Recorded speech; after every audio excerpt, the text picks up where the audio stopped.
Assalamualaikum warahmatullahi wabarakatuh, tuan-tuan. Saya sebenarnya sangat sedih sebab ini adalah juzuk 29. Maksudnya kita hanya ada juzuk ini dan juzuk akan datang selepas ini, insya-Allah. Saya sedikit sedih kerana perjuangan-perjuangan panjang untuk belajar, untuk sedikit sebanyak membuat persiapan untuk memastikan supaya penyampaian saya ini setidak-tidaknya sampai kepada hati-hati yang memerlukan. Setidak-tidaknya usaha yang sederhana ini sampai kepada orang-orang yang sedang bergelut dan juga sengsara perasaannya. Dan setidak-tidaknya ada kesedaran yang timbul dekat hati-hati para penonton sekalian. Yang saya sangat berharap ia menjadi sesuatu yang besar manfaatnya dan juga maknanya. Ada sedikit kesedihan di hati saya.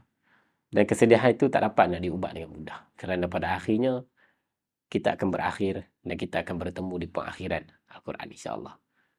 Dan ia sangat kena pula dengan apa yang kita akan belajar dekat juzuk 29 ni. Kalaulah juzuk 28 sebelum ini kita belajar tentang realiti dunia yang sangat sibuk, yang sangat penuh dengan hustle culture, yang sangat penuh dengan ketergangguan hidup. Maka juzuk 29 kita akan belajar tentang kesepian. Tentang diri kita yang ada bahagian dalam diri kita, kita menjadi orang yang inginkan kesendirian. At some point, we need to be alone. Tuan-tuan tahu tak? Antara salah satu bahana yang terbesar yang kita hadapi sekarang adalah kita kurang masa untuk bersendiri, tuan-tuan. Dan antara satu nikmat terbesar adalah bila kita mampu untuk bersendiri. Dan pada waktu itu hanya ada kita dengan Tuhan. Dan antara sebab kenapa Allah hadiahkan kepada kita solat 5 waktu. Solat 5 waktu ni wajib. Yang sunnah tu adalah jemaah. Kalau kita pergi berjemaah, kita dapat pahala lebih.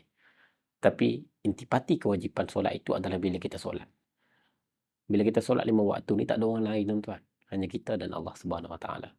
Jadi solat itu adalah satu ruang yang Tuhan bagi untuk kita menikmati keseorangan kita, aloneness, kesendirian kita, kesepian kita.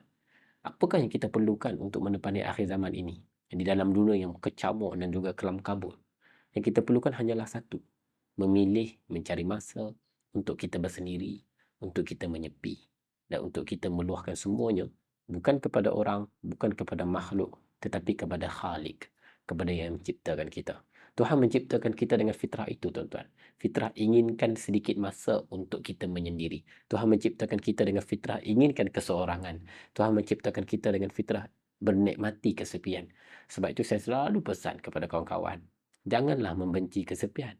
Janganlah memusuhi kesepian. Dalam banyak ruang, kita memang memerlukan kesepian. Juzuk 29 ni ada 2 surah yang sangat bercakap tentang kesepian. Antaranya adalah surah Muzammil.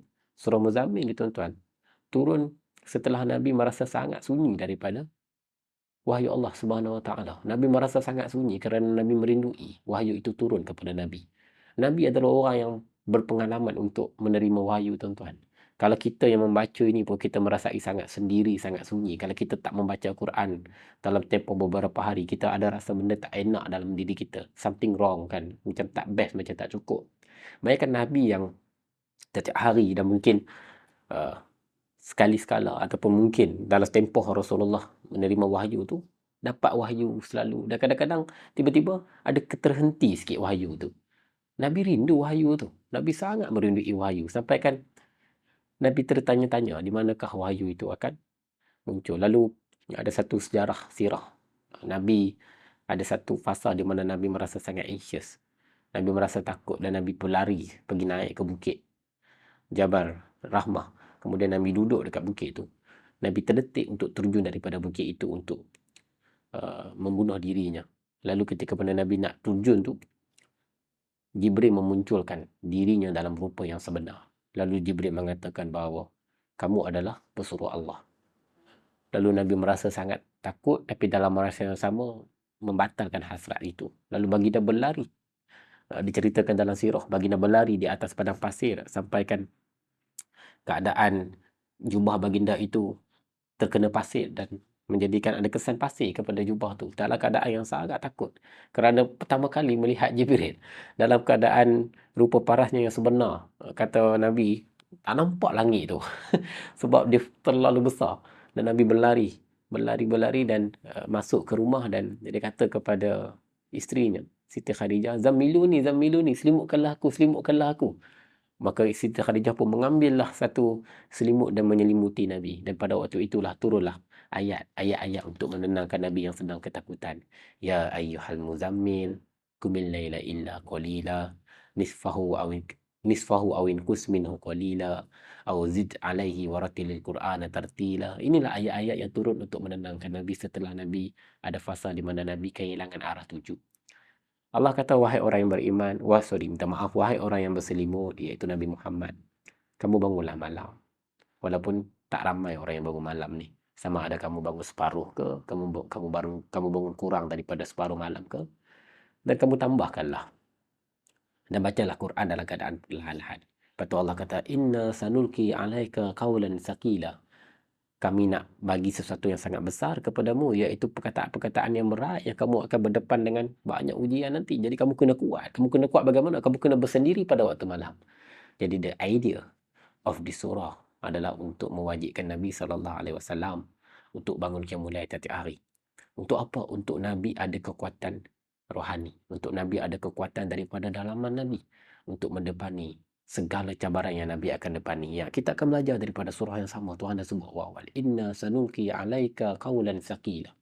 Kamu akan mendapat perkataan yang berat dan kamu akan sampaikan perkataan ini. Orang mendengarnya, orang merasa panas hati kerana mereka tak nak mendengar perkataan-perkataan ini. Kamu akan mendapat tentangan, kamu akan mendapat sesuatu yang sangat besar yang menguji kamu. Yang kalau kamu tak ada kekuatan dalaman, kamu akan cepat react, kamu akan cepat impulsif, kamu akan jadi orang yang panah baran, kamu akan jadi orang yang hanya melantun kemarahan-kemarahan kerana orang akan buat macam-macam kepada kamu.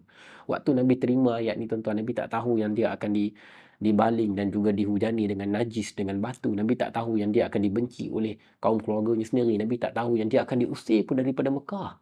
Nabi tak tahu apakah bentuk cabaran dan juga ujian yang dia akan lalui selepas ini. Tapi Allah perkuatkan hati Nabi. Otak tak boleh mentafsir ujian, tapi hati boleh meneguhkan kekuatan untuk terus berdepan dengan apa saja ujian. Itu kekuatan yang Nabi dapat daripada ayat ini. Macam mana Nabi dapat ayat ini, tuan-tuan? Nabi dapat dengan hanya satu suruhan daripada Allah Ta'ala, bersendirilah. Nabi seorang diri, dan ayat ni pun tak lama datang daripada ayat yang wahyu pertama, ketika mana Nabi dalam Gua Hira keseorangan, kemudian datang wahyu pertama. Tak lama kemudian barulah datang ayat ini, mengikut ijtihad para ulama tentang kedudukan kronologi wahyu turun. Maksudnya apa?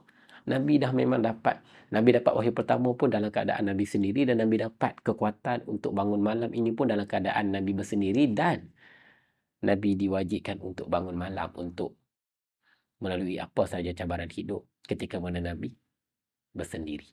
Dan Nabi diarahkan pula untuk menjadi orang yang bersunyi-sunyian, bersepi-sepian. Nikmatilah sepi. Ungkapkan semua kepada Tuhanmu. Kena dengan satu hadis yang kita baca, hadis sahih. Ketika mana Aisyah tanya Nabi, ya Rasulullah, bukankah kamu adalah orang yang telah pun maksum? Semua dosa-dosa kamu dan juga semua dosa-dosa yang akan datang, sama ada sebelum ni ataupun akan datang, semuanya sudah diampunkan. Kenapa kamu masih lagi berdoa, masih lagi meminta ampun daripada Tuhan? Dalam satu riwayat yang lain, Aisyah cerita Nabi kerana bengkak kaki dia, menitih air mata, basah. Aisyah terasa basahan air mata Nabi itu. Kemudian Nabi kata, awala aku na abdan syakura. Bolehkah? Tak boleh ke kalau aku jadi hamba yang sekadar bersyukur? Nabi bersyukur. Dan hadis ini diungkapkan ketika mana Nabi berada dekat Madinah, bukan dekat Mekah. Tapi Allah telah mempersiapkan Nabi untuk berdepan dengan semua urusan keduniaan, cabaran hidup, masa dekat Mekah lagi. Syakura dekat sini saya membayangkan bahawa Nabi mengucapkan terima kasih kerana Allah telah mempersiapkan Nabi dengan qiyamul lail. Daripada Mekah, Nabi bangun tiap-tiap malam, Nabi bermunajat kepada Allah untuk mengukuhkan kekuatan kepada Nabi SAW. Dan kita boleh belajar itu, tuan-tuan, untuk menepani dunia akhir zaman yang kecamuk, yang huru-hara. Perkara yang paling kita kena belajar memaknai adalah kesepian, kesunyian kita, keseorangan kita. Jangan membenci kesepian. Jangan memusuhi keseorangan. Jangan takut untuk bersendiri-sendirian dengan Allah, dengan diri kita sendiri. Dengarlah apa yang kita nak cakap. Dengarlah apa yang kita fikirkan.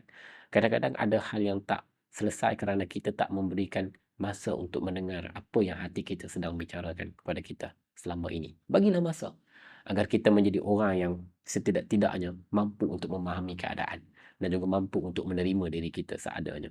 Kita perlu faham bahawa dengan kesenyapanlah, dengan kesepianlah, dengan kesunyianlah, kita akan melihat banyak perkara dengan jelas, kita akan mendengar banyak perkara dengan lebih teliti. Itulah yang kita nak belajar daripada dunia. Kita tak boleh nak ubah dunia, tuan-tuan. Kita hanya mampu ubah diri kita. Dan kekuatan yang dalam itu datang daripada sepinya kita. InsyaAllah. Wabillahi taufiq wal hidayah. Wassalamualaikum warahmatullahi wabarakatuh.